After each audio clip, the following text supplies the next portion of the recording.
일반적으로 뉴스에서 보고 있는 것보다는 상황이 훨씬 더 심각한 것 같습니다.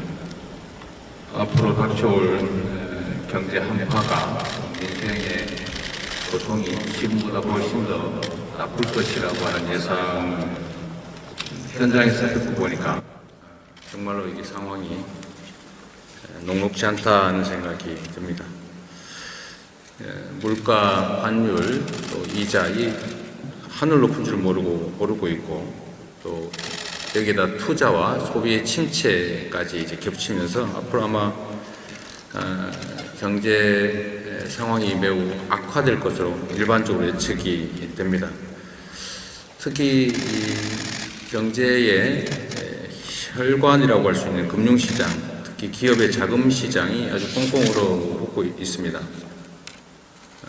안 그래도 살얼음판 같은 이 경제 위기 상황에서 김진태 강원도지사의 헛발질로 이제 이 살얼음이 깨져 버렸습니다. 전체에 지금 금이 가서 경제 또는 자금시장, 금융시장이 심각한 혼란, 그다음 위기가 현실화되는 것 같습니다. 국가 공동체의 이제 최후의 보루, 신용의 최후 보루는 국가와 지방정부인데, 지방정부가 법률상 지급 의무를 부담하고 있는 걸 이행하지 않겠다고 하면 대체 어디를 믿을 수가 있겠습니까? 그런데 이 김진태 사태, 김진태발 금융 위기가 벌어졌는데도 정부에서 4주 가까이 이를 방치해서 위기가 현실이 되어버리도록 만들었는데 정상적인 국정인지 의심이 될 정도입니다. 정부의 이 무능하고 무책임 또 무대책이 빚은 자금시장의 패닉 현상 때문에 주식시장 또 채권시장 이런 데가 아주 혼란과 불안정성이 아주 커지고 있습니다. 건실한 기업들마저 자금시장 경색 때문에 부도를 걱정하는 상황이 벌어지고 있는 것 같습니다. 언제 어디에서 이 부도 사태가 시작될지 알 수 없는 이런 아주 극단적 위기 상황인데 현실적인 대응책이 좀 필요하다. 신속하고 또 강력한 대응이 반드시 필요한 상태가 아닌가 생각됩니다.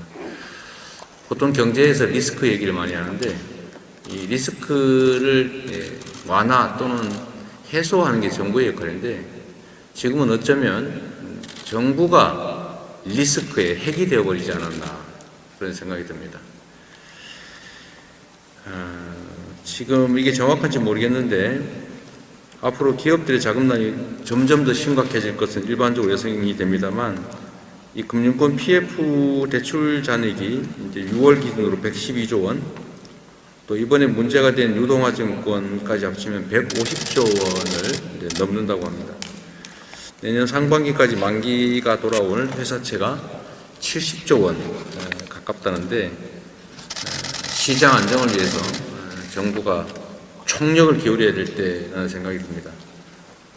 사실 IMF 사태 때도 정부의 안이한 인식, 뭐 별거 있겠냐, 잘 넘어가겠지 이런 생각, 또 그에 따른 늦장 대응이 국난을 이야기했는데 지금 정부의 인식이 그와 비슷하지 않나 생각이 듭니다.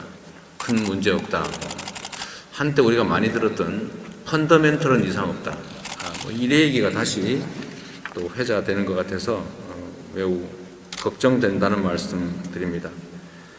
우리 민주당은 이런 민생의 위기, 경제의 불안정성을 완화 또는 해소하고 또 신속하게 경제 회복이 이루어질 수 있도록 최대한의 협력을 아끼지 않겠다는 말씀을 다시 한번 드립니다.